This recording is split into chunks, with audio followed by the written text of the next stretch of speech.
Hello, नमस्कार दोस्तों। आपका हार्दिक स्वागत है हमारे प्यारे से यूट्यूब चैनल स्टडी विथ दक्ष में। मैं आशा करती हूँ कि आप लोग क्या होंगे, बहुत ही बढ़िया होंगे। एंड कल की तरह हम बताए थे कि हमारी क्लास में स्टार्ट होने से पहले ऊर्जावान होना चाहिए, तभी हमें पढ़ने में क्या होंगे, मन लगेंगे। क्योंकि अब जो 9 से 10th में आए हैं तो हमें अच्छे तरीके से पढ़ना है, क्योंकि हमें क्या करना है, स्कोर करने हैं। तो इसीलिए आज के क्लास में और स्टार्ट हमारा जो हो रहा है एक नए चैप्टर से, जिससे हम आज परिचित होंगे, है ना। इससे पहले इसके बारे में हम लोग बिल्कुल अनजान थे, जिसके बारे में हम नहीं जानते थे, लेकिन आज इसके बारे में जानेंगे और समझेंगे, है ना। तो आज का हमारा नया टॉपिक होगा त्रिकोणमिति होगा। इसके बारे में हम लोग जानेंगे कि आखिर त्रिकोणमिति क्या होता है, इसकी 10th में हमारे क्या वेटेज होते हैं, कितने मार्क्स क्या आते हैं, और फिर उसके बारे में हम लोग अच्छे तरीके से क्या करेंगे, परिचित होंगे कि हाँ, त्रिकोणमिति का उपयोग कहाँ होता है, त्रिकोणमिति को किसने कौन मैथमेटिशियन है जो त्रिकोणमिति को खोजे है। तो चलिए इसके बारे में हम लोग क्या करेंगे, आज जानकारी प्राप्त करेंगे। तो हम लोग बात करेंगे पहला जो हमारा होगा त्रिकोणमिति के परिचय, यानी त्रिकोणमिति क्या होगा, जिसमें हम लोग जानेंगे कि त्रिकोणमिति किस प्रकार से रोल निभाता है। उसके बाद हम लोग बात करेंगे त्रिकोणमितीय अनुपात। उसके बाद हम लोग बात करेंगे जो कुछ त्रिकोणमितीय अनुपात होते हैं, यानी कुछ विशिष्ट कणों के त्रिकोणमितीय अनुपात। उसके बाद हम बात करेंगे पूरक कण के त्रिकोणमितीय अनुपात। उसके बाद कुछ सर्वसंख्या, और कुछ उसके बाद हम लोग देखेंगे क्या चीज के बारे में, सारांश के बारे में देखेंगे, है ना। तो चलिए हम लोग बात करेंगे त्रिकोणमिति के जनक, कि आखिर त्रिकोणमिति को किसने बनाया। तो त्रिकोणमिति के जो जनक है नापिया के हिप्पार्कस। कौन है?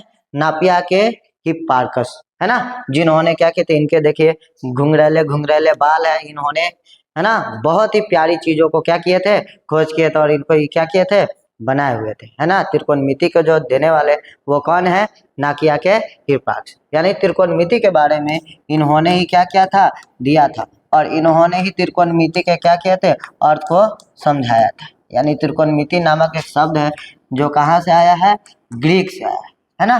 तो इसका एक अलग मीनिंग है, जिस 3 शब्दों के मिलकर क्या हुए हुए हैं, बने हुए हैं। पहला त्रिकोण और मिति। इसको हम लोग बात करें, त्रिकोणमिति को इंग्लिश में ट्रिगोनोमेट्री बोलते हैं, है ना। इसको हम लोग बोलते हैं ट्रिगोनोमेट्री बोलते हैं। जो ये जो है 3 शब्द, पहला है ट्राई, दूसरा है गोन, कहीं कहीं हमें जो है गोनिया भी देखने को मिलता है, तो घबराए ना, गौन भी होता है और गोनिया भी होता है। और तीसरा होता है मेट्री, है ना। क्या होता है, मेट्री। ये जो है तीन कोण वाली माप। त्रि मतलब क्या होता है, 3, इसका कोण, और ये मिति यानी क्या हो जाएगा, माप हो जाएगा। यानी 3 कोण वाली माप इसका अर्थ होता है। तो त्रिकोणमिति के जो जनक है अभी नाकिया के हिप्पार्कस, है ना। चलिए आगे हम लोग बात करेंगे इसके बारे में। तो त्रिकोणमिति का उपयोग कहाँ कहाँ होता है ना। तो त्रिकोणमिति के बहुत सारे ऐसे लोग हैं जो बोलते हैं कि मैथ में त्रिकोणमिति का कोई उपयोग नहीं, हम क्यों पढ़ते, इसका कोई मतलब नहीं है। तो हमारे डेली लाइफ में, रोजमर्रा की जिंदगी में जो है त्रिकोणमिति का जो उपयोग है वो बहुत जगह होते हैं। जो हम लोग उपयोग करते हैं उसको जानते ही नहीं है कि इसका उपयोग कैसे होता है। तो हम बता दें कि इमारत जो होती है, बड़े बड़े इमारत बनती है, भवन बनते हैं, तो उसकी जो ऊंचाई मापी जाती है वो वहाँ पे इसकी क्या की जाती है, उपयोग की जाती है। उसके बाद हम लोग बात कर ले मार्गदर्शन। हम लोग हाईवे पर चलते हैं, इंटरनेशनल हाईवे है, नेशनल हाईवे है, वो हाईवे पर चलते हैं, तो उस हाईवे पर हम लोग अनजान जगह जाते हैं तो लोकेशन देखते हैं। तो उस लोकेशन को देखने के लिए, डिस्टेंस मेजर करने के लिए, वो जो है हमें त्रिकोणमिति की वहाँ पे क्या होती है, जरूरत होती है। उसके बाद बात कर ले हम लोग वास्तुकला और निर्माण। जो वास्तुकला है, बड़े बड़े बिल्डिंग, वो चीज के निर्माण में इसका क्या किया जाता है, किया जाता है। उसके बाद बात कर ले भूमि सर्वेक्षण, जो अभी स्टार्ट है हमारे बिहार में। भूमि सर्वेक्षण, भूमि जो किसका कितना जमीन है, नहीं है, कटा जुड़ा, ये सारा कुछ जो है त्रिकोणमिति से ही क्या हो चुका है, पॉसिबल हो चुके हैं। तो अब हमें ये चीज जानने के बाद ये पता चलते हैं कि हिप्पार्कस साहब ने कितने बड़े अच्छे चीजों की क्या किया है, खोज किया, और उन्होंने क्या किया है, बनाया। उसके बाद जो है हम लोग खगोल में इसका उपयोग होता है, जो खगोल पिंड होते हैं, है ना, तो उसमें जो मेजर किए जाते हैं खगोल में, वहाँ पे त्रिकोणमिति का उपयोग किए जाते हैं। आज हम लोग एक बहुत ही इंपॉर्टेंट बात करें तो एआई का उपयोग हम लोग करते हैं भली भांति, है ना, एनिमेशन वीडियोज बनाते हैं, तो एआई और एनिमेशन वीडियोज में भी क्या होते हैं, इसके उपयोग होते हैं। आगे है मेडिकल इमेजिंग, जो हमारे कमर दर्द होते हैं, है ना, घुटने दर्द होते हैं, और भी ऐसे मेडिकल सेक्टर में त्रिकोणमिति को उनको मेजर करने में क्या किए जाते हैं, उपयोग किए जाते हैं। तो ये देखिए कि इतने त्रिकोणमिति से इतने चीजों को हम लोग क्या करते हैं, मेजर करते हैं। तो है ना कितनी प्यारी चीज है त्रिकोणमिति। तो ये जो त्रिकोणमिति है, इसके बारे में हम अच्छे से जानेंगे, तब हमें समझ में आएगा कि हाँ, त्रिकोणमिति भी कुछ ऐसी चीज है जिसका हम अपने डेली लाइफ में उपयोग करते हैं। तो ऐसे ही बने रहेंगे क्लास में, इसको समझें, बहुत ही प्यारा चीज है, इसको बड़े अच्छे तरीके से हम लोग समझेंगे, है ना। अब आती है त्रिकोणमिति के परिचय के बारे में, है ना। तो त्रिकोणमिति आखिर क्या, अभी हमने थोड़ी देर पहले पढ़ा है कि त्रिकोणमिति जो होती है तीन कोणों की माप, यानी इसकी हम बात कर ले तो एक बार और हम समझाना चाहते हैं त्रिकोणमिति, यानी इसको हम लोग इंग्लिश में बोलेंगे ट्रिगोनोमेट्री।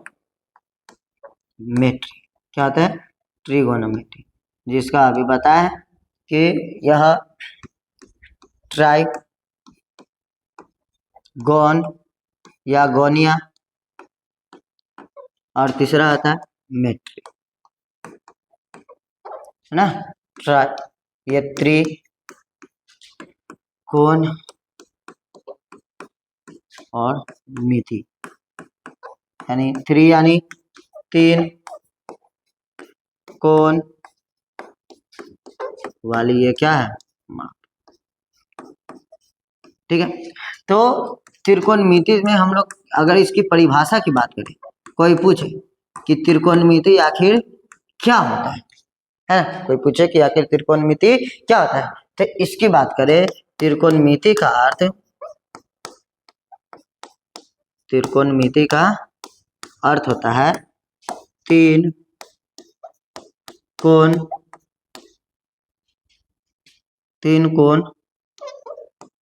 की माप के बारे में जानते हैं, या दूसरा परिभाषा हम लोग पढ़ सकते हैं, तीन कोण एवं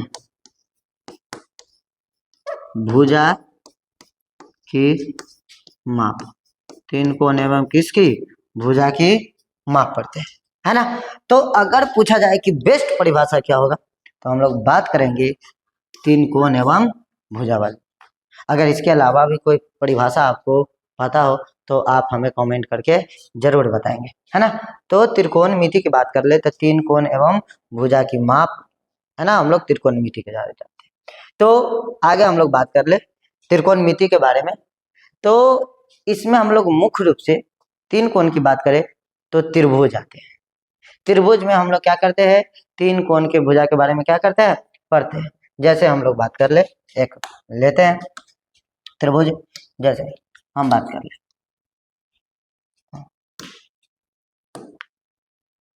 ये हमारे हो गए त्रिभुज एक, है ना। तो ये भी हमारा, इसको हम ले लेते हैं एंगल ए बी सी, ये तीन भुजा हम लोग पढ़े हैं बचपन से कि त्रिभुज के तीनों कोणों का जो योग होता है वो कितना होता है, तो 180 डिग्री होता है। कितना होता है, 180 डिग्री। यानी क्या ये तीनों एंगल सेम होंगे, क्या ये तीनों एंगल तीनों सेम नहीं होंगे, तो ये हो भी सकते हैं और ना भी हो सकते हैं, है ना। बट ये फिक्स है कि तीनों एंगल को हम लोग जब जोड़ेंगे तो वो 180 डिग्री के बराबर होंगे, है ना। अब हम त्रिकोणमिति की बात कर ले, जिसमें हम लोग एक समकोण त्रिभुज वाली बात करें, समकोण त्रिभुज एक पढ़ते, जैसे हम लोग देखेंगे एक समकोण त्रिभुज, तो आखिर समकोण त्रिभुज किसको कहते हैं, समकोण त्रिभुज किसको कहते हैं, तो वैसा त्रिभुज, है ना, जिसका एक कोण कितना डिग्री का हो, 90 डिग्री का। कितना होगा, एक कोण 90 डिग्री का होगा, यानी ये कोण जो होगा वो 90 डिग्री का होगा। नाम दे देते हैं ए बी सी। तो इसमें 3 कोण भी है और 3 भुजा भी है ना। तो ये हो जाएंगे त्रिकोणमिति में। हम लोग इसके बारे में पढ़ेंगे, जो क्या हो, एक समकोण त्रिभुज होगी। अब एक समकोण त्रिभुज में हम लोग बात कर ले, ये तो 90 डिग्री हो गया, यानी एक एंगल जब 90 डिग्री हो गया तो ये 2 एंगल बच गए। तो ये दोनों एंगल का योग जो होगा वो कितना डिग्री होगा, 90 डिग्री। अब बोलेंगे कोई सर क्या ये जो दोनों एंगल है क्या ये 45 और ये 45 होंगे? तो हो भी सकते हैं और ना भी हो सकते हैं, लेकिन जब इसे ये दोनों इक्वल होंगे तब इसे क्या कहेंगे, तो आप लोग को पता हो तो एक बार कमेंट करके बताएंगे। इसमें हम लोग बात कर ले angle A plus angle B plus angle C equal to 180 degree. तो एंगल बी तो कितना डिग्री, 90 डिग्री। तो ये एंगल बात कर ले, ये दोनों को मिलाकर कितना डिग्री होगा, 90 डिग्री होगा। यानी हम लोग बात कर ले यहाँ angle A plus angle C equal to 180।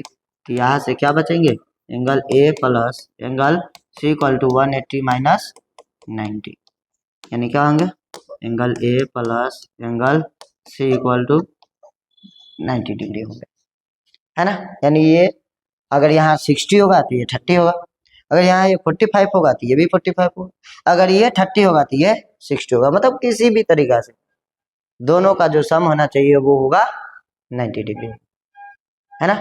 तो अब इसमें हम लोग बात कर ले, तो ये जो तीनों भुजा है, इन तीनों भुजा के बारे में एक संबंध बता। अब ये भुजा का पहले नाम क्या है, तो हम इस नाम को हम लोग बात कर लेते हैं।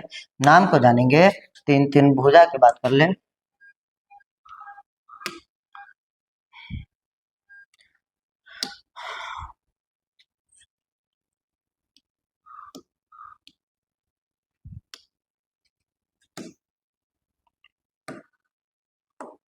है ना, चलिए हम इसके नाम की बात कर ले।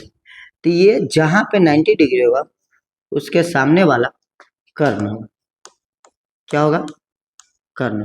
चलिए ए बी सी, ये सामने वाला कर्ण।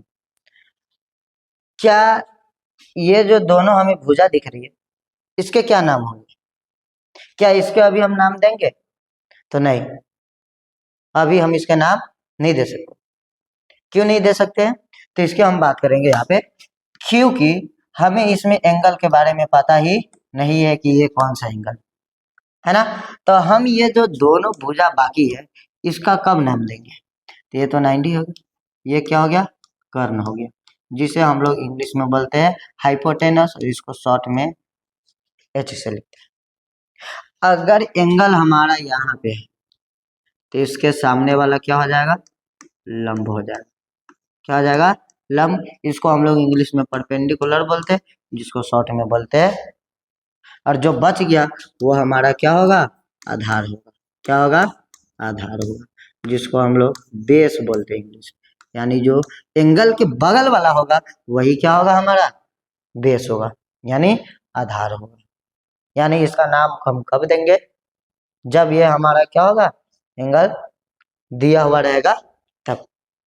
अब मान लीजिए कि ये जो है एंगल हमारा यहाँ ना होकर यहाँ होगा, तब क्या डिफरेंस होंगे, तो उसकी भी हम लोग बात कर लेते हैं, है ना। तो उसकी बात करेंगे, तो जैसे हम लोग बात कर ले, ये हमारा ए, ये बी, ये सी, ये बात।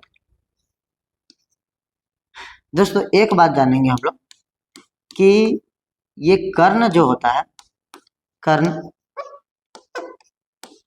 ये फिक्स होता है, ये क्या होता है, फिक्स होता है। बट ये आधार की बात कर ले, आधार की, तो ये फिक्स नहीं होता है। हम बात कर ले लंब की, तो ये भी फिक्स नहीं होता है, ना आधार फिक्स होता है नहीं लंब। लेकिन ये जो कर्ण होता है ये क्या होता है, फिक्स होता है। ये जो आधार और कर्ण क्या होता है, एंगल के अनुसार क्या किया जाता है, निर्धारित किया जाता है। तो अभी हम बताएं, अगर एंगल यहाँ है तो एंगल के सामने वाला क्या हो जाएगा, लंब, तो अगर एंगल हमारा वहां है तो ये हमारा क्या हो जाएगा, लंब, यानी ये परपेंडिकुलर। और इसके बगल वाला अभी हम बताएं क्या कहलाता है, ये आधार कहलाता है। क्या कहलाता है, आधार, जिसे हम लोग बेस बोलते हैं इंग्लिश में, और शॉर्ट में क्या दर्शाते हैं, बी। अगर मान लीजिए ये एंगल तो हमारा त्रिभुज इधर की ओर घुमा है, लेकिन इसका डायरेक्शन जब चेंज हो जाए, है ना, डायरेक्शन क्या हो जाए, चेंज हो जाए, तब क्या ये लंब, आधार और कर्ण क्या वही रहेंगे या बदलेंगे? तो वो जो अभी बता है ये रूल, जैसे कि हम लोग देखते हैं, जैसे हम लोग बात करते हैं, ये हमारा जिसका डायरेक्शन क्या है, चेंज है ना, तो अब नाम देंगे तो ये हमारा ए, ये बी और ये सी।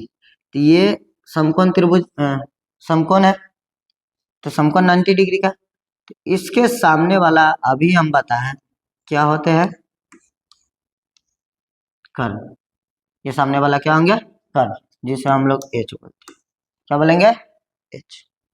अब ये जो एंगल हमारा यहाँ है, एंगल हमारा यहाँ, तो इसके सामने वाला क्या हो जाएगा, ये लंब होगा यानी परपेंडिकुलर, और इसके नीचे वाला जो होगा ये क्या होगा, आधार होगा, है ना, ये हमारा आधार होगा। समझे कि नहीं, है ना। जो एंगल होगा उसके अकॉर्डिंग, चाहे दिशा त्रिभुज का किधर भी हो, उससे फर्क नहीं पड़ता। जहां समकोण होगा उसके सामने वाला कर्ण, जहां एंगल होगा उसके सामने वाला लंब, और बगल वाला क्या हो जाएगा, आधार हो जाएगा, यानी बेस हो जाएगा। अगर मान लेते एंगल यहाँ होगा, डायरेक्शन चेंज है, अगर मान लेते हमारा यहाँ ना होगा, एंगल की दिशा क्या हो जाती है, चेंज हो जाती है। एंगल की दिशा चेंज, जैसे हम लोग बात कर ले ए बी सी, ये हमारा 90 डिग्री, तब फिर ये हमारा क्या हो जाएगा, कर्ण, ये चेंज नहीं होगा, यानी क्या हो जाएगा, एच, है ना। इसकी बात कर ले हम लोग, एंगल यहाँ होगा तो इसके सामने वाला ये क्या होगा, लंब होगा, यानी जिसे हम लोग पी परपेंडिकुलर बोलेंगे, और इसके बगल वाला क्या होगा, ये आधार होगा। क्या होगा मेरे दोस्तों, ये आधार होगा, है ना, ये आधार होगा, ठीक है, जिसको हम लोग बेस बोलेंगे। तो ये था, डायरेक्शन चेंज करे या ना चेंज करे, समझ में आया कि, है ना। तो चलिए हम लोग आगे बढ़ते हैं। अब जो है ये कर्ण, लंब, आधार, इन तीनों के बीच में कोई रिलेशन है या नहीं? तो इन तीनों के बीच में जो रिलेशन बताए थे, उस रिलेशन को बताने वाले कौन थे? इन तीनों के बीच में जो रिलेशन बताए थे, इस रिलेशन को बताने वाले जो व्यक्ति थे वो थे पाइथागोरस। कौन थे? पाइथागोरस जी थे।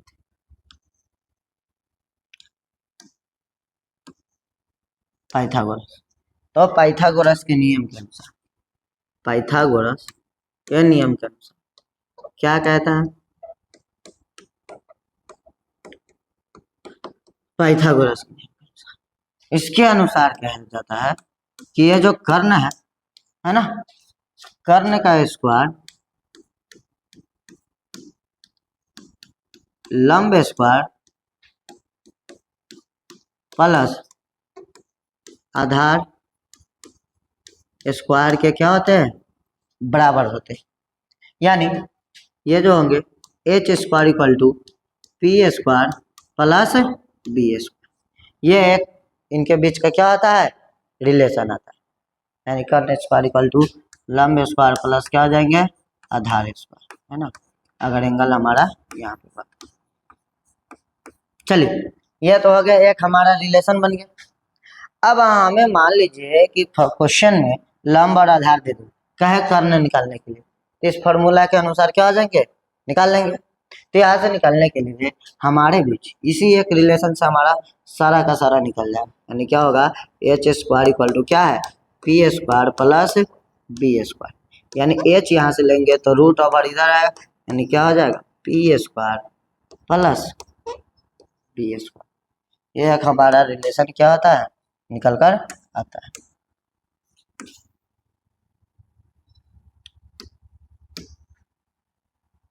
हम लोग बात कर ले दूसरा रिलेशन की, तो यहाँ से अगर हमें P निकालना, तो इस बी को क्या करेंगे, इधर भेजेंगे, यानी यहाँ से पी स्क्वायर इक्वल टू क्या आ जाएगा, H square minus B square, यानी लंब स्क्वायर इक्वल टू कर्ण स्क्वायर माइनस आधार स्क्वायर। यहाँ से पी का वैल्यू निकालेंगे तो रूट ओवर इधर आएगा, H square minus B square होगा, यानी ये हमारा दूसरा रिलेशन निकल गया है ना। हम एक बात कर तीसरा रिलेशन, अगर मान लो हमें क्या निकालना है, बी निकालना है, तो पी को क्या करेंगे, इधर भेजेंगे, इधर प्लस है तो इक्वल के बाद आएगा तो क्या हो जाएगा, माइनस में, यानी बी स्क्वायर इक्वल टू क्या होगा, H square minus P square, यानी बी इक्वल टू क्या आ जाएगा, root over H square minus P square ना। ये हमारा एक रिलेशन बन गया, यानी इन तीनों की मदद से हमें अगर कोई इसमें दो भुजा दिया हुआ है, दो भुजा का मान दिया हुआ है, तो तीसरा भुजा को हम लोग क्या करेंगे, निकाल सकते हैं। वो निकालेंगे किसके अनुसार, इस मेथड के अनुसार। तो चलिए इस पे हम लोग कुछ क्वेश्चंस देखते हैं कि कैसे निकलेंगे, है ना। उससे पहले हम लोग कुछ बेसिक्स कॉन्सेप्ट्स के बारे में जानेंगे, जो स्क्वायर के बारे में हम बात कर ले। जैसे कि हम दिया हुआ 2√3, इसका हमें स्क्वायर करना है, तो क्या होगा, तो ये तो दो बार दिया हुआ, तो 2 का स्क्वायर करेंगे तो क्या हो जाएगा 4, और √3 तो स्क्वायर से रूट खत्म, यानी क्या आ जाएगा 3, यानी कितना हो जाएगा 12 हो जाएगा, है ना। उसके बाद हम लोग बात कर ले, जैसे अगर 4 का है तो इसका तो इजी है, 4 इंटू क्या आ जाएगा 4, यानी कितना आ जाएगा 16। अगर हमें दिया हुआ है मान लीजिए 4√5 दिया, तो इसका स्क्वायर करेंगे तो यानी क्या आ जाएगा 16, 4 का स्क्वायर 16, स्क्वायर से रूट खत्म यानी 5, यानी 16 5 80, यानी रूट में जब स्क्वायर दिया रहेगा तो ये क्या आ जाएगा, मतलब इस प्रकार के हमें कुछ क्वेश्चंस मिलेंगे, इसीलिए हमने इस चीज को क्या किया है बताया। चलिए हम लोग क्वेश्चंस के बारे में जानेंगे कि उससे कैसे क्वेश्चन सॉल्व होते हैं। जैसे हमें दिया हुआ है, ठीक है, इसमें हमको आ गया है ए बी सी, यहाँ पे एंगल हमारा है, हमें आधार 3 दे दिया, लंब 4 दे दिया, कह रहा है कर्ण का क्या करने के लिए, कर्ण का मान निकालने के लिए, कर्ण का मान निकालने के लिए। तो अभी हम लोग जाने कि अगर ये हमारा एंगल होगा यानी ये क्या आ जाएगा बी, सामने वाला क्या आ जाएगा पी, यानी एच का निकालना है वैल्यू। तो अभी हम लोग एक रिलेशन पढ़े, एच स्क्वायर इक्वल टू होता है P square plus B square, तो इसके अकॉर्डिंग हमें एच का वैल्यू निकालना है, यानी ये रूट ओवर उधर स्क्वायर उधर, तो रूट ओवर हो जाएगा, पी का वैल्यू दिया हुआ है हमें 4, यानी क्या आ जाएगा 4 स्क्वायर प्लस 3 स्क्वायर, है ना। तो अब हम लोग क्या करेंगे, 4 का स्क्वायर 16 प्लस 3 का स्क्वायर 9, यानी इसको ऐड करेंगे तो 25, यानी हमें कर्ण का जो वैल्यू आ जाएगा क्या आ जाएगा, चलो 5 आएगा, क्या आ जाएगा हमें कर्ण का वैल्यू 5 आएगा, ठीक। अब हम लोग बात कर ले दूसरे तरीके के क्वेश्चंस की, जैसे एक और हमें क्वेश्चंस दे रहा है यहाँ पे,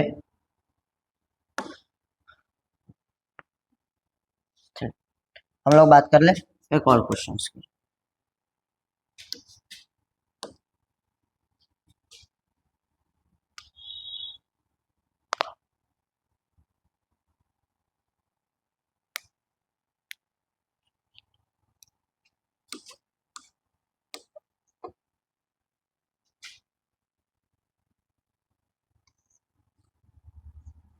चलिए ये हमें दिया हुआ है 10 और ये हमें दे दिया, ये हमारा 90 डिग्री, ये हमारा क्या है, ठीक है, ये हमारा एंगल। तब हम बात कर ले दोस्तों, इसमें हमें कहेगा बी का मान निकालने के लिए, क्या कहेगा बी, यानी आधार इक्वल टू व्हाट, आधार का मान निकालने के लिए कहेगा आधार इक्वल टू व्हाट, क्योंकि ये एंगल हमारा यहाँ है तो ये आधार हो गया, ये हमारा क्या हो गया, ये आधार हो गया, तो इसका मान निकालना। तो अभी हम लोग एक रिलेशन देखे हैं, क्या रिलेशन था, H square equal to P square plus B square, और यहाँ से हमें किसका मान निकालना है, बी का, यानी पी इधर भेजेंगे तो क्या आ जाएगा, एच स्क्वायर माइनस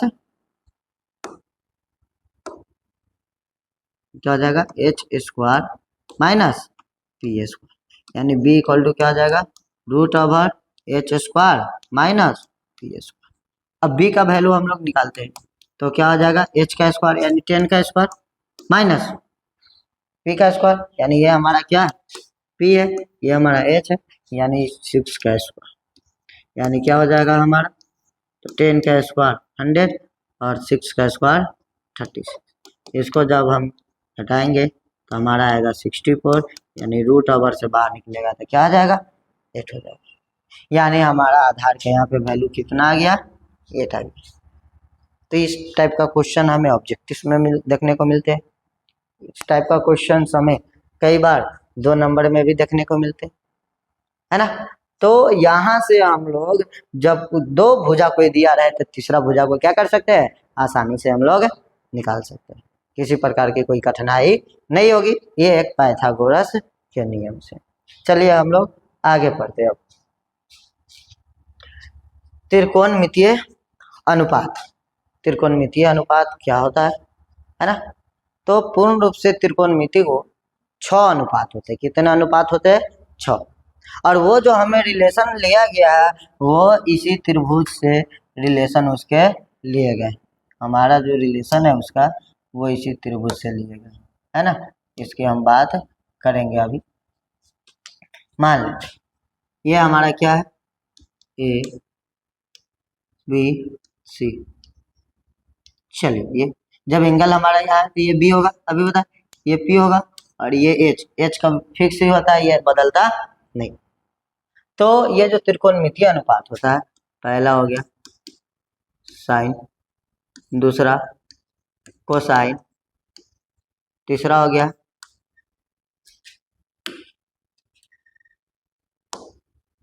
टेंजेंट,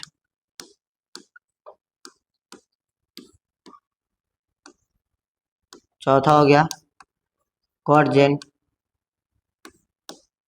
पांचवा सेकेंड, छठा कॉसेक एंड, है ना। ये हमारे 6, बट हम लोग इसके पूर्ण नाम नहीं पढ़ते, हम इसके शॉर्ट फॉर्म में पढ़ते। तो साइन को शॉर्ट फॉर्म में साइन, कोसाइन को शॉर्ट फॉर्म में कॉस, टेंजेंट को शॉर्ट फॉर्म में टेन, इसको कॉट, इसको सेक, और इसको हम लोग कॉसेक पढ़ते हैं। अगर इस पे हम लोग बात कर ले, एंगल हमारा क्या देगा, थीटा, तो हम लोग इसके साथ क्या एंगल लगा देंगे, थीटा, सबके साथ क्या लगाएंगे, थीटा, यानी हमारा एंगल जो होगा सारा का सारा एंगल सबका क्या होगा, बिल्कुल अलग अलग, अल्फा देगा तो वहाँ अल्फा, थीटा देगा तो थीटा, बीटा देगा तो बीटा, गामा देगा तो गामा, यानी इसके अनुसार हमारा क्या होगा, एंगल चेंज होगा। तो चलिए इसके बारे में जो रिलेशन बताया, इसको जो है दो रिलेशन लेकर देखिए। अगर कहा कि लंब बटा अगर आधार हो तब क्या देगा, उसका नाम क्या दिया, तो लंब बटा आधार हो तो उसका नाम दिया क्या, साइन, यानी इस प्रकार से 6 के क्या क्या नाम दिए। तो वो सबका नाम हम लोग बात कर ले, क्या क्या है, तो साइन थीटा एंगल है तो sine P by H, cos theta B by H, और टेन थीटा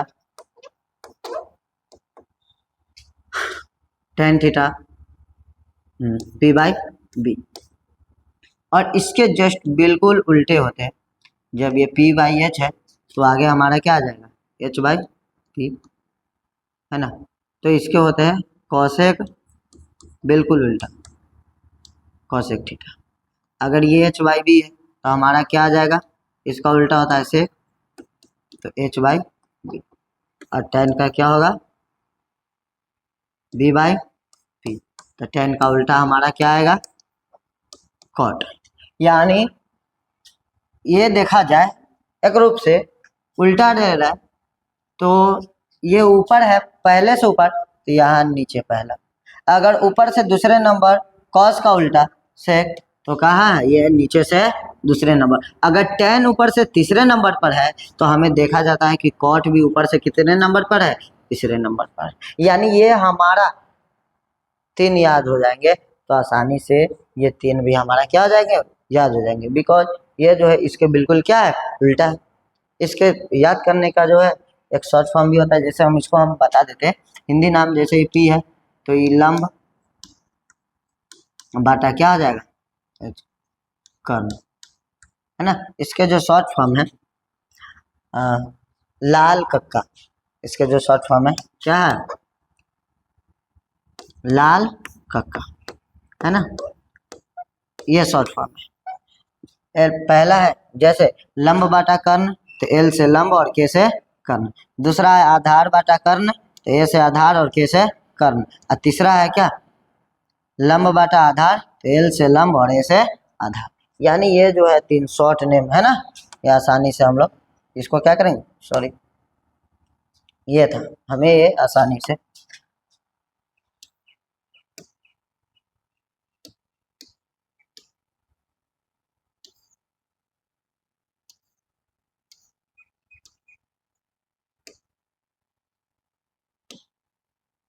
ये था, है ना। ये हमारे त्रिकोणमितीय अनुपात, ये जो हमारे क्या है, त्रिकोणमितीय,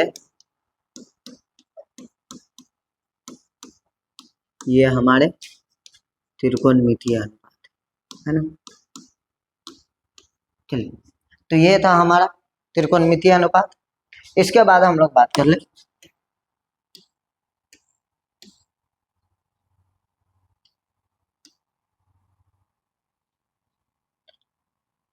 चलिए, तो ये 6 के 6 याद करके आना है।